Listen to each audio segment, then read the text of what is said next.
right now on 5 on Your Side at 10.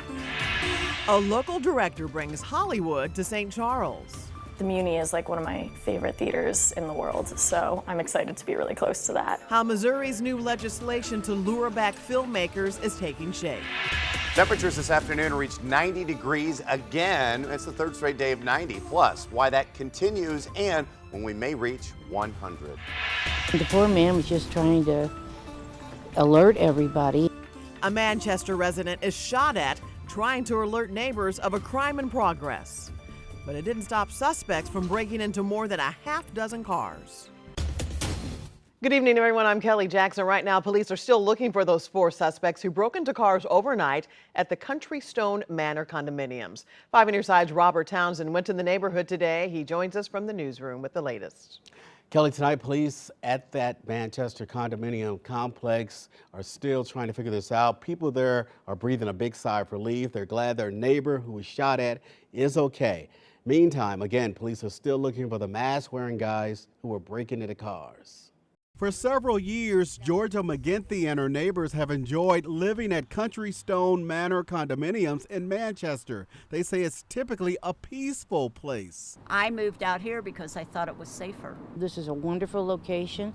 It feels like a little village. In the thick of the night around 3 a.m. Friday, criminals disturbed their peace. A resident here told police he saw 4 mask-wearing young guys, possibly teenagers, breaking into cars parked on the lot. When the man confronted the culprits, they hopped in a vehicle. Moments later, the resident said the driver accelerated towards him, which forced him to jump out of the way. They had ski mask on, and he yelled at them to get away. Police say before the car sped away, one of the guys leaned out a window and fired shots at the resident. He's fine. They said he was grazed. It's scary. My God. I mean, the poor man was just trying to alert everybody. Police say the bandits broke into 9 cars at the complex. They also believe the same group is responsible for other car break-ins in nearby cities.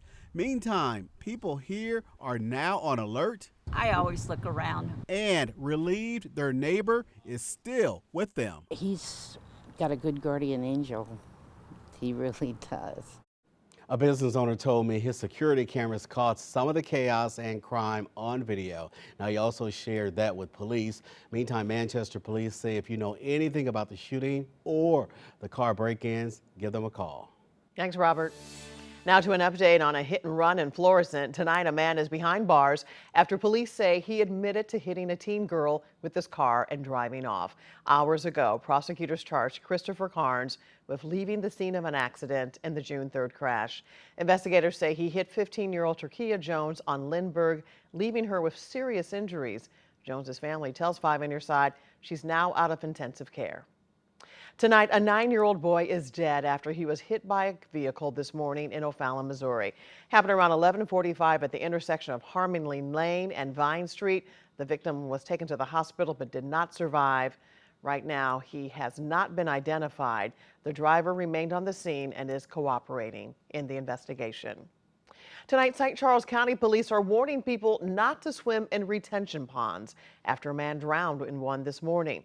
It happened in the Walnut Creek subdivision between Weldon Spring and Cottleville. Police say the victim was identified as 44-year-old Darren Hudson, a man with special needs, entered the pond but did not resurface. Multiple people tried to jump in to save him but faced their own problems with the water. And even the first responding officer, got here probably in like 60 seconds. He attempted to get in as well, but the silt and the depth just made it extremely hard. Several no swimming signs are placed around the retention pond. One neighbor says the pond is about 25 feet deep and has a significant drop-off. Now our weather first forecast. We're seeing a bit of relief tonight as humidity levels have dropped, but don't expect this trend to continue. Meteorologist Gary Frank is here with the first look at the steamy forecast. I know. Good evening. It's not one of those nights where we're going to leave after here and go right outside and it's 89 degrees and still extremely sticky. But unfortunately, those nights are coming. So go outside and enjoy. Despite this cloud cover and rain off to our west, It's going to start to hit this heat dome of high pressure and dry air, and this all falls apart as it gets closer to us. However, temperatures in the city, mid to upper 70s. Outside of the city, you've fallen in the low 70s, and that's indicative of the fact that we have drier conditions, that less humid air in place. And I think tonight we're going to drop down in the low to mid 60s outside of the city, perhaps even some upper 50s. It's less humid. This is a real positive for us. But the key for us here down the road is the fact that we get one break on Saturday, but by Sunday and Monday, we start to turn our humidity levels up. And that's a big factor when we get even hotter, because that's when we start to see the heat index readings, the heat advisory, perhaps excessive heat warning, whatever it may be. That's when we start to turn those levels of heat up, where it's a little harder to deal with when it's still this warm at night, especially with our friends and neighbors without AC. We'll talk about our hottest days of the year so far and why we continue to add to them the next 7 to 10 days. Tonight, Hollywood Casino Amphitheater is responding to some miscommunication during last night's Kenny Chesney concert. As the country music star took the stage, storms rolled into the area, bringing rain and lightning. The venue told fans to seek shelter, with some choosing to go to their vehicles. Fans tell 5 on Your Side security told them the show was canceled and to go home, but the concert resumed within an hour. Hollywood Casino says they are responding to everyone who has reached out regarding their experience. Continuing coverage of an investigation into former St. Louis Circuit Attorney Kim Gardner. Missouri State Auditor Scott Fitzpatrick confirms Gardner met with his staff Wednesday. Last month, he held a news conference saying Gardner was nowhere to be found. Fitzpatrick is auditing her time in office, saying he's found evidence of, quote, inappropriate expenditures and mismanagement. He says Gardner's office had either ignored or delayed several requests for information. There's been a high level of interest in her tenure as circuit attorney and the things that led up to her resignation, as well as what was going on behind the scenes in her office during that time that she was there. This audit will give answers to a lot of those questions, and I think that is going to be information that people will want to know when it comes out. Gardner resigned in June of last year over increasing criticism of her office's handling of crime in St. Louis. We reached out to the St. Louis Circuit Attorney's office. They tell us the office has no comment. Tonight, 2 former U-City officials are suing to block renovations at 2 historic buildings. This week, the City Council approved plans to renovate the Annex and Trinity buildings to become the new Police Department and City Courts building.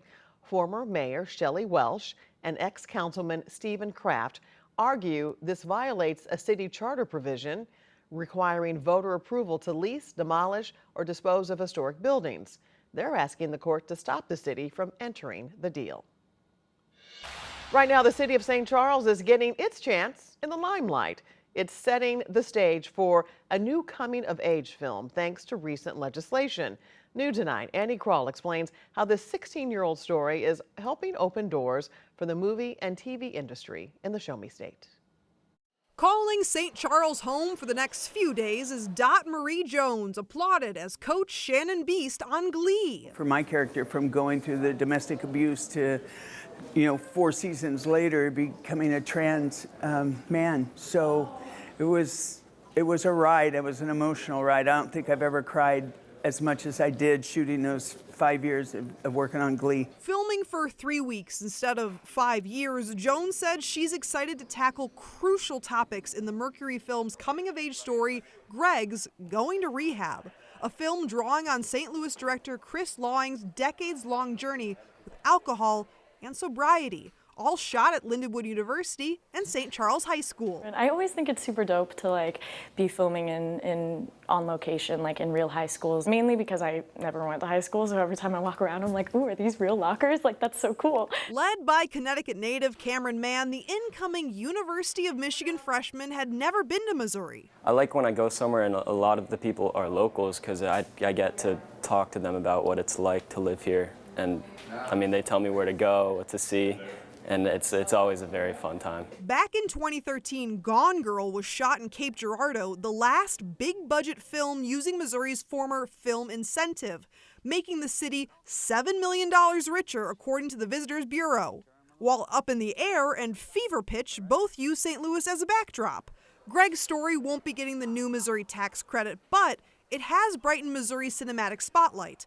Also starring Sailor Belle Curta, iconic in High School Musical, the series. Not everyone might go to rehab, but I'm sure there's probably a lot of messages that can come out of that experience. Yeah, I think one of the most important parts of this film is just like the healing process that each character goes through. I'm sure all of these experiences that we're like showing throughout the film have actually happened like in places like this in these high schools. Reporting in St. Charles, Annie Crawl, 5 on your side. Mercury Films is working with the local nonprofit Continuity to help with staffing more diverse crews. The shoot is expected to wrap on June 30th. No release date has been set. The Supreme Court strikes down a Trump-era ban on bump stocks. The firearm accessory outlawed following the Las Vegas mass shooting. Tonight, new reaction from the Biden White House and Trump campaign on the controversial ruling.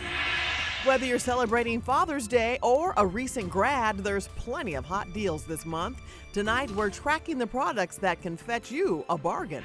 Believe it or not, it's not all that humid outside right now, and that trend continues tomorrow, but the humidity starts to build. Why that trend continues in the short term and how long we can expect this humidity to stick around.